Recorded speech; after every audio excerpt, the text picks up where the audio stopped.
दिनांक 14/9/2025 रोजी रात्री 11 वाजल्यापासून दिनांक 15/9/2025 रात्री 12 वाजेपर्यंत कवटेमहाकाळ येथे राहणारे फिर्यादी यांचे घर फसवणूक करणाऱ्या टोळ्याने लक्ष्य केले। आरोपीने आपल्याला मुंबई येथील आयकर अधिकारी असल्याचे भासवून फिर्यादी यांच्याकडून एकूण 1.410 ग्रॅम वजनाचे सोन्याचे दागिने, बिस्किटे व 15,60,000 रुपये रोख रक्कम फसवणूक करून घेतली।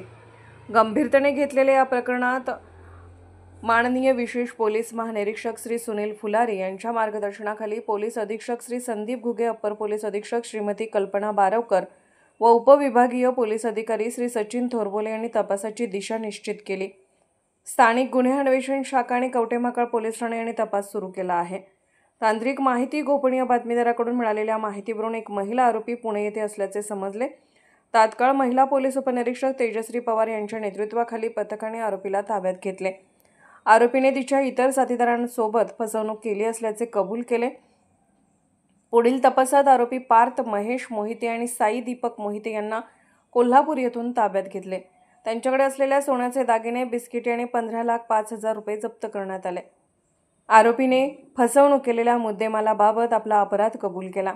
तपासात आढळले की या टोळ्याने सांगली येथील रिक्षा चालक आणि इनोवा गाडीचा वापर करून गुन्हा केला। गुन्हेगार विविध मार्गाने फरार झाले होते, पण सांगली पोलिसांनी 60 तासात सर्व आरोपींना अटक केली आणि मुद्देमाल हस्तगत केला।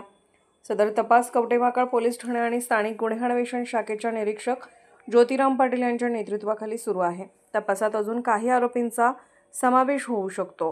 कवटेमहाकाळ पोलीस स्टेशन येथे रात्री 14 तारखेला मध्यरात्रीच्या सुमारास 4 अज्ञात व्यक्तींनी एका डॉक्टरांच्या घरी प्रवेश केला व त्यांना CBI अधिकारी असल्याचं भासवलं।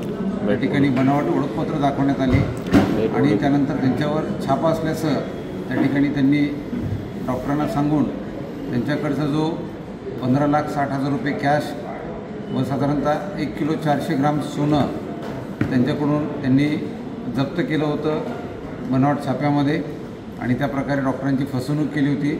त्यामध्ये जे 4 अज्ञात आरोपी होते त्या आरोपींना पोलिसांनी 48 तासाच्या आत ओळखलेलं आहे। निष्पन्न त्यांची नावं केलेली आहेत।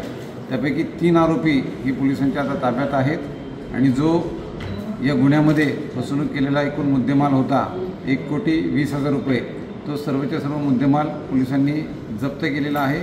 पोलीस पथकाने यामध्ये 24 तास रात्रंदिवस यामध्ये मेहनत घेऊन सर्व जे काही आमच्याकडं क्लू होते त्याच्यावर काम करून हे आरोपी निष्पन्न केलेत आणि हा मुद्देमाल जप्त केलेला आहे।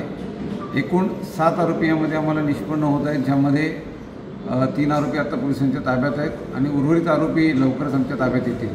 धन्यवाद। लक्षात येतं की कोणत्या तरी केंद्रीय यंत्रणेचे किंवा राज्य सरकारी विभागाचे वरिष्ठ अधिकारी असल्याचं भासवलं जातं आणि समोरच्या व्यक्तीला सांगण्यात येतं की तुमच्याविरुद्ध अमुक अमुक गुन्हा दाखल आहे किंवा त्यामध्ये आपण आरोपी आहात किंवा होऊ शकतात आणि या नावाखाली त्यांची फसवणूक केली जाते। त्यांना काही पैशांची मागणी पण केल्या जाते आणि बरेच नागरिक त्या ठिकाणी बळी पण पडताना दिसतात। माझं सर्व नागरिकांना आव्हान असेल की आपण अशा कोणत्याही गोष्टींना बळी पडू नका। त्याबाबतची शहानिशा आपण स्थानिक पोलिसांकडून करू शकता।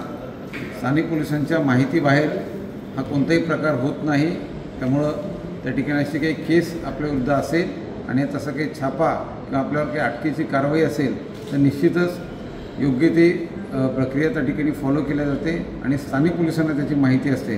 त्यामुळं आपण कोणताही डाऊट असेल तर कृपया करून लोकल पोलीस स्टेशन डायल 112 याला तात्काळ संपर्क साधा।